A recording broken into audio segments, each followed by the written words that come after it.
So, welcome. Happy to have everyone with me today.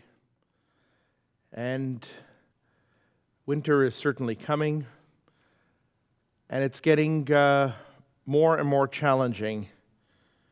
We have Hanukkah coming up, we have time off, we have celebrations with family and friends, and of course everything is different, just like we experienced initially with Pesach, and that initial, what are we going to do without family at our Seder? We all had to learn how to get online. We all had to learn how to engage. And of course, some of you know that I produced a Passover Seder from my home with my good friend John from Live Media, who makes these broadcasts possible every Shabbat. He parked in the back, and he and his son, broadcast from the back alleyway, literally. And we had over 15,000 views of our Passover Seder. It's still on YouTube if you want to go see it. It's under Living Jewishly. And that was incredible. And people did it. And then high holidays came. And we did it as well. And, we worked really hard here to produce high quality tefillah, prayer, singing, music. It was just beautiful. There were so many people involved, and it was all beautiful. But now we're facing Hanukkah, and Hanukkah, yes, admittedly, it's a minor holiday. It is not, we would not suggest that it is high holidays. It's a nice traditional holiday with nice food, and, it's a good time for family to get together, but it's not really the big one. It feels like it. It feels like it also because of the shadow of Christmas hangs over it, in which there is a huge emphasis on the holiday. That is the high holiday for Christians and, in fact, for most of society, the season of good cheer, even if you're not religious. So it's a very challenging time for people. And New Year's and all those traditional celebrations, of course, we're looking forward and we're saying it's unlikely that Pesach will be very different this year. And again, we're prepared, but we're way ahead of where we were, obviously, last year. But it's hard, and the days are short, the nights are long, and it's dark early, and you wake up in darkness if you get up early, and it takes extra effort and energy to feel better. We have to focus on what's great and what's important. And every week, I like to talk a little bit about government guidance or good news, bad news. And certainly there's good news, but let's try not to politicize the good news. Let's just try to get through it and get to where we all need to go. And frankly, it's going to take a series of individual acts of kindness and social distancing and mask wearing and going out of our comfort zones. And yes, the legislation and the rules are challenging. Why can this be open and this can't? I called my barber by accident this week. I called him to say hi, and I thought, yeah, funny, I should probably go for a beard trim or something. And of course, I realized he's closed. I just didn't think about it. But the whole idea that a barber has to be closed and so on, but big box stores with lineups, it's challenging. Synagogues closed, but other things can open. There's loopholes, there's strangeness out there. But the fact is, at the end of the day, it doesn't replace each individual person's responsibility and obligation to stay home as much as possible, stay away from people, socially distance. Ask yourself, here's a question. How many people do you know that have the flu? There you go. That's probably your answer. Less flu, less contact. Same thing for the virus. Virus, unfortunately, doesn't have a season until it's over, which could be a long way away. But let's stay optimistic and hopeful.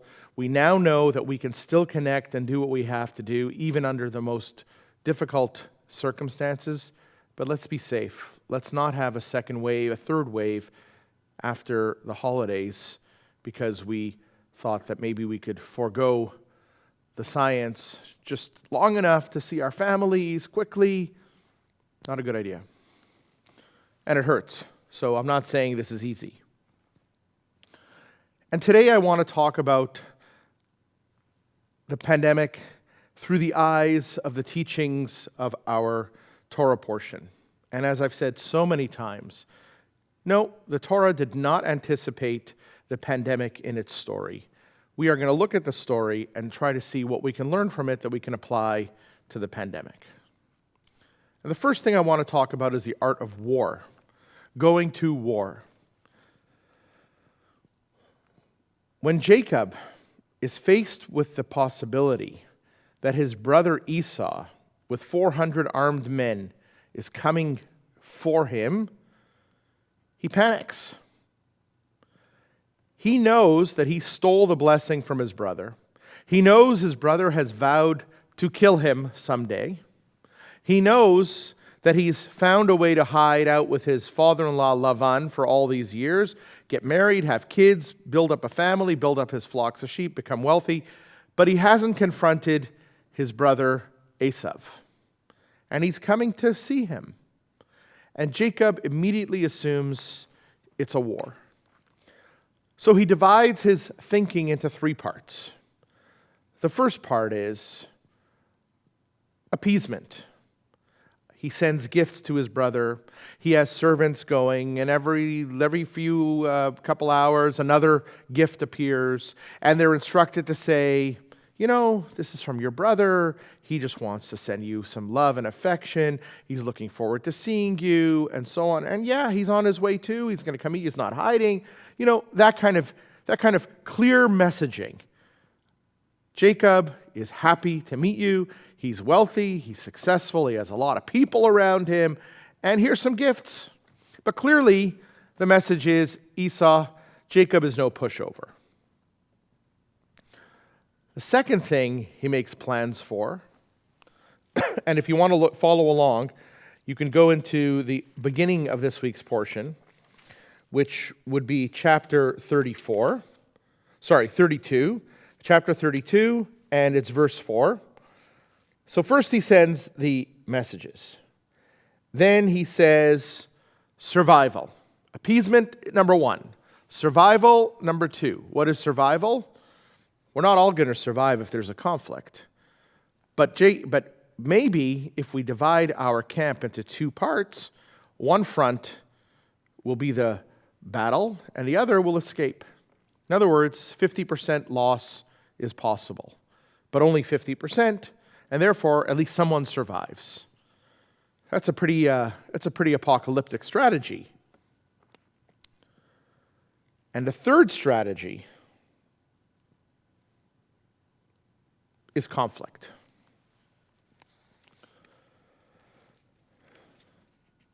But not conflict in the way you're thinking. It's about prayer.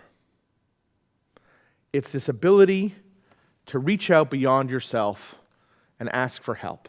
In the case of Jacob, we know that he remains alone and he contemplates his life and he begins a conversation about how he arrived here, what has he done right, what has he done wrong, and so on.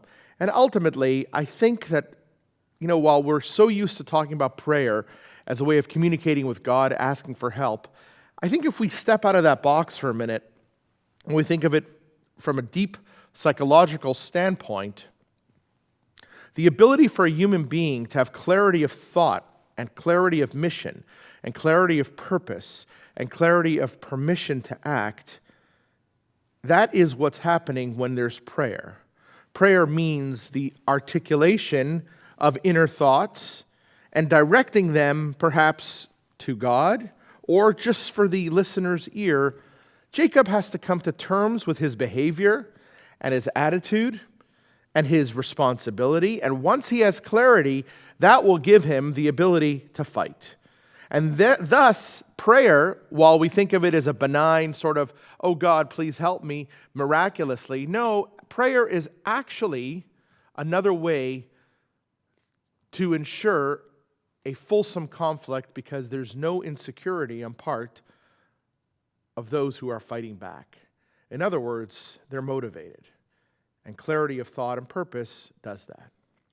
So those are the 3 strategies Jacob employs: appeasement, survival, and clarity, mission, motivation. What happens is, throughout generations, the rabbis employ the same strategy when they had to deal with the Romans and so on. And all these things appear over and over again in Jewish survival. I mean, Jewish history is replete with stories of persecution, but also with stories of survival, and also with stories of strategy, and also with stories of appeasement, and also stories of loyalty or disloyalty. There's a lot more to it than just the slaughter.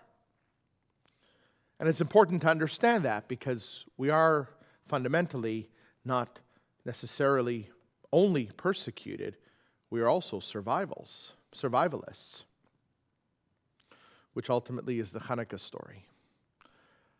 Back to Jacob, though. Jacob is fighting a war, a strategy of war, against his brother Esau.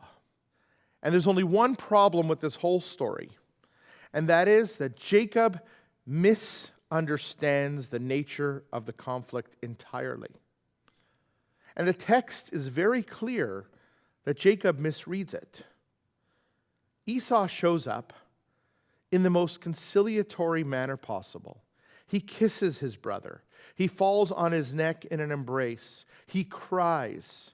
He offers to help him. He offers to support him. He offers to send his armed men to escort him. He offers all the things you would think would be from someone who loved you.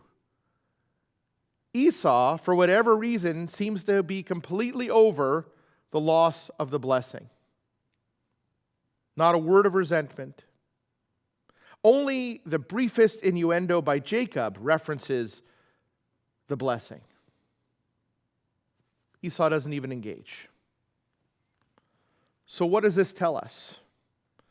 Jacob built an entire war strategy when there was no war. He built an entire survival strategy when there was no survival required. But he did do a deep, deep soul searching. And while he was wrong, the soul searching was what was most important here. Unfortunately, many of the commentators on the Torah could not get over the lack of binary personality. They couldn't get over the fact that Esau was still evil and Jacob was righteous, even though the text doesn't bear that out, even though the story on its face evidence does not suggest that. And my opinion is, if that was what intended, the Torah would not be shy in telling you Esau was bad, Jacob was good. It does that all the time. Nope. But many of the commentaries could not get over that polarization. They had to maintain it. And they exaggerated this story to such a degree where they take tiny nuance and they made it into proof that indeed there was conflict. And here's the worst one. You ready? The worst exaggeration in the Bible. Right here. This week. The worst one is that on the word vayinashkehu, and he kissed him, in the Masoretic text, in other words, the original text that we have from thousands of years ago, there are dots on top of the letters, and he kissed him. And it's not clear why. There are experts who may have some theories, but it's not clear why there are dots. Don't know. It could be because maybe the word was amended, maybe there was some code, maybe. Maybe. How do some interpreters want to frame this text? And he kissed him, ... You ready? I know. You need to be sitting for this, preferably with coffee in your pajamas. He kissed him, but Esau really intended to bite his neck and kill him. Bite him. And Jacob's neck miraculously turned to stone. And Esau's teeth fell out. ... represents the falling teeth of Esau. In other words, Jacob was at war. And Esau was coming to kill him. And he was going to kill him in the most intimate way possible. While pretending to kiss him, he was actually trying to chew him up and bite his artery. Did I tell you? Who has to go through these contortions? Why is the text not good enough? Why can this not be a story in which Jacob misrecognized his brother's intentions. Not every story ends the way you think it will. Jacob was wrong. Esau came to reconcile and say, let's get on with it. Let's be brothers again. So this exaggeration is such a contortion.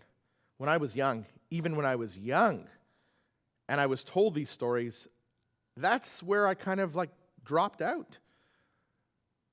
It just jumped the shark for me. Look up that expression. It jumped the shark.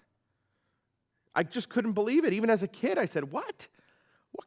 I mean, it's fun. It's interesting to hear the magic of Jacob's neck that turns to stone. And by the way, they say the same story with Moses. They tried to cut his head off because he slew the Egyptian, but his neck turned to stone. I mean, come on.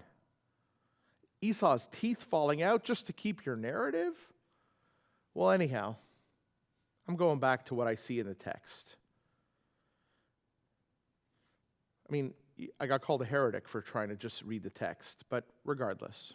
So here you have the text that says there was reconciliation. Esau comes to reconcile. Jacob misreads it. Now here's where, and by the way, not all commentaries are contortionists. Some are just straight out honest and read the text. The moment that Esau and Jacob part, everything goes south for Jacob. His daughter Dinah is involved in some kind of forcible rape-like engagement. His wife Rachel dies. His children Simeon and Levi, in revenge for Dinah's rape, slaughter an entire city of innocents, using trickery based on religion, circumcision. Rachel dies. Joseph is sold. Everything is downhill. And the question I keep asking myself, is it perhaps because Jacob misread Esau, that he lost his ability to read his family and his people, and he lost his confidence in acting? And the answer is he did. The answer is that Jacob lost his confidence after his encounter with Esau. Jacob misunderstood and was never able to trust himself fully again. And if we had time, I could go through the entire rest of Genesis and show you over and over and over where Jacob makes the same kind of family mistakes. It is a textbook on family dynamics like none other. Suffice it to say that in this part of the story, Jacob plans well, but plans for the wrong conflict. The real conflict was going to be with his children, not his brother. That's part one of what I want to talk about today. Part two is another story of planning for the wrong thing. But this story has a different ending. It's not a great ending, but it's a different ending. And this story takes place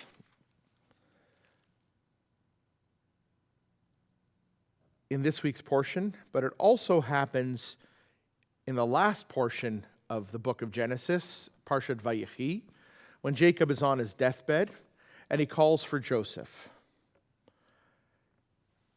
So I'm going to give you a text. I'm going to read a text to you, very short. Then we're going to jump to the book of Genesis, of the end of Genesis, to explain what is in this week's portion.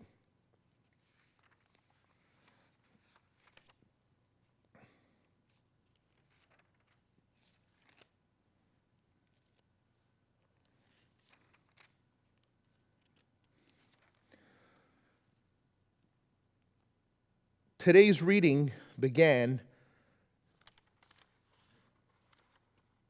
in chapter 35, and in reading verse 9 in chapter 35, he returns from Padan Aram and he has a vision of God. His name is changed from Jacob to Israel because you have fought with angels. And Jacob sets up a pillar, a matzeva. You may be familiar with the word matzeva because that's what we call gravestones or grave markers, or a matzeva. And he sets up a matzeva, And he pours on it a libation and oil, maybe wine and oil. And he sanctifies that little stone marker in honor of the God that appeared to him. And it is called Bethel, the house of the Lord. There are synagogues out there called Bethel. Well, sounds like a religious story. You have a vision of God. You don't want the significance to disappear. You put a marker up. You sanctify the marker. And you say to people, this marker is Bethel. This is the house of the Lord. This is where I had an apparition, a vision, right here. Important. So here is a moment in which Jacob is clearly having a vision of what's important. What is important to Jacob? What's important is to mark the moment with a stone. But just as I said before, the idea was right, but the outcome was not. If you read just a few sentences more, you start to realize the way the Torah lays out the two stories side by side. He creates a matzeva, a marker for God, and literally moments later, Rachel dies in childbirth. The love of his life dies in childbirth. She calls her son the son of my suffering or my pain or my death, and he calls the child Binyamin, the son of my right hand. And when she dies, Jacob again puts up a matzeva, a marker, in memory of Rachel. And this is a moment in which Jacob turns from knowing what to do to knowing why to do it. It sounds almost like Jacob put up the marker at Bethel because he thought that was the right thing to do. You had a vision, you mark it. No, Jacob discovers very quickly it's not about marking things. It's about feeling things. It's about losing something that was so precious, there is no way to express it. And the only way to express it is to take a piece of earth, a stone, carve it with your blessings or your name or the name of your loved one, and leave it there for all to see. And the text tells us that it's still there today, or the place is still there today, and it is Rachel's tomb, which is a challenging place. It's outside of contiguous Israel. So Jacob goes from understanding what to do to why, and the text synchronizes these two stories by telling us matzeva at Bethel and matzeva for the love of his life, Rachel. Now here's where we have to go to the end of Genesis to understand this story really clearly. Because when Jacob calls Joseph to his deathbed, and this is in chapter 48 of Genesis, he's talking to Joseph and he tries to explain to him how important it is that when he dies, his body be transported to Canaan, his homeland. And he says, Va'ani, and I, Biboi mi Padan Aram, when I came from Padan Aram, remember where he put up the matzeva for Bethel, Meta alai Rachel, Rachel died on me. It's a very colloquial term. She died on me. In the land of Canaan. On the way, when there was still a measure of land left to go, to Ephrat, and I buried her there on the way at Ephrat, which is Bethlehem. Bethlehem. I buried her in Bethlehem. Okay, so what is this story telling us? We look to Rashi, the commentary, who is not exaggerating, and he says, even though I, Jacob, am asking you, Joseph, for a huge favor, I'm asking you to leave Egypt as a sovereign of Egypt, take my body to Canaan and bury me there, which is a big deal, to transport a body from Egypt to Canaan with all the attendant pomp and circumstance. And Joseph, I know that to ask you this is a chutzpah. It's a real chutzpah, meaning it's an unfair ask, because when your mother died, Rachel, B'derech Ephrat, near Bethlehem, I didn't bring her into the land of Israel, or the land of our ancestors that we were promised to. I buried her outside of the land of Israel. I didn't make the effort to bring her further. And don't say, Joseph, Dad, it was okay. I know it was a rainy season. No, don't say that, Joseph. It's not true. It was kivrat aretz. It was a measurement of distance, but it was also, the land was dry. It was pockmarked with dryness. I'm fully responsible, says Jacob. I made a decision, and you have the right to tell me I was wrong.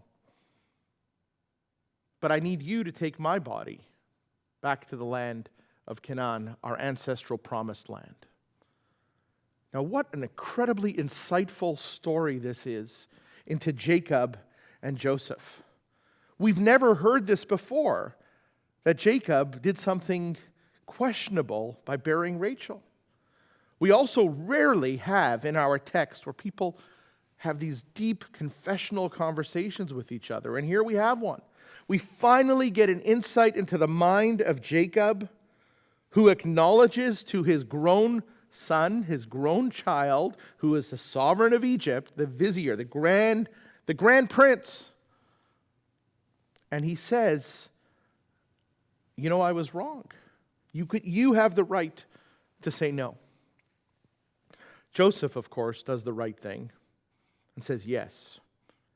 And it's a big story when he has to leave Egypt and go back to Canaan, but he does it. Unprecedented. So what we learn from this is that Jacob set up that matzeva, that stone, because that's the most he could do at the time. He was a broken man. But you also don't get your children to understand how you truly feel about things. You often have to live with your own story, and your children and people around you only know a little bit about what you went through. It's very hard to tell your child the entirety of the story. So once again, we find Jacob doing the right thing. But now he understands what the right thing is really all about. To me, these stories are not just random. How many times have we gone to war when there's no war to be fought? How many times do we have to have a conversation about people who are spending their lives now worried about masks and freedoms and charter rights when people's lives are at stake? What if we're planning for the war, but there is no enemy? Or that is not the enemy. The enemy is within. What if the enemy is the possibility that we are killers and we're killing our parents and grandparents? What if that's the enemy? Isn't that a different war? Isn't that a different war than whether or not you have to wear a mask or eat in public? Like, really? Unless you don't care about the elderly. Maybe. Maybe you believe in eugenics. Maybe you believe in culling the elderly to make room for the young people. Maybe. Yes, it is the elderly that are going to suffer the most. It is entirely possible that there will be another 30,000 deaths in Canada before COVID is over. It is possible. But which battle are you fighting? And for what purpose? You're fighting against Esau, or you're fighting against yourself? So during this terrible, terrible pandemic and the changes in life that we have an opportunity to ask ourselves, what are we fighting against? And who is our declared enemy? And why? And we also have the chance to acknowledge, like Jacob and Joseph, that there is a conversation to be had when two people suffer together. differently, but together. We talk about we're all in the same boat, we're all in the same pandemic. Two people suffering together is how I think of it. And I mean two as in more than just yourself. But we're not suffering equally. Children can go to school. Adults of a certain age are low risk. Adults of a certain age are higher but unlikely. And adults of a certain age are in true danger. The suffering, while it may be unequal, is like the story of Jacob and Joseph. Joseph suffered his entire life from the loss of his mother, and perhaps the resentment that his father didn't bring his mother to bury her in the cave of the patriarchs and matriarchs. And Jacob suffered from guilt his whole life that he didn't give Rachel the burial she deserved. It finally comes out. But I don't want COVID to be a time when I have to walk around feeling guilty that I didn't care about people that I really do care about. And that's why when we have conversations about reopening our synagogue, we cannot even contemplate it, because it would mean eliminating people from our synagogue life who have suffered enough already, who are locked at home, who can't travel, who are experiencing the first winter they've had in 20 or 30 years, who live in mortal fear of never seeing their grandchildren again. This is not okay. So it's very important to know what war you are in and what you are fighting against, but it's most important to know why. And when COVID is over, when it's over, because it will be over, some way or another, I want to be able to look back on these moments and say, we fought the right fight. We fought with compassion. We acknowledged to each other that we had fears, but we didn't stop caring, even when it was easy. I'm asymptomatic. I don't even look sick. I got tested. Doesn't matter. Give it up. Give it up for everybody. On that note, keep fighting the fight. Fight the right one.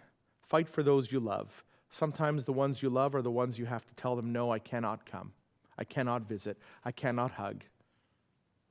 It's hard to do, but there's no guilt. That will not make you guilty. In the moment, perhaps, but not long term. You will not have a deathbed confession to your children that you could have done more if it meant taking a risk with their lives.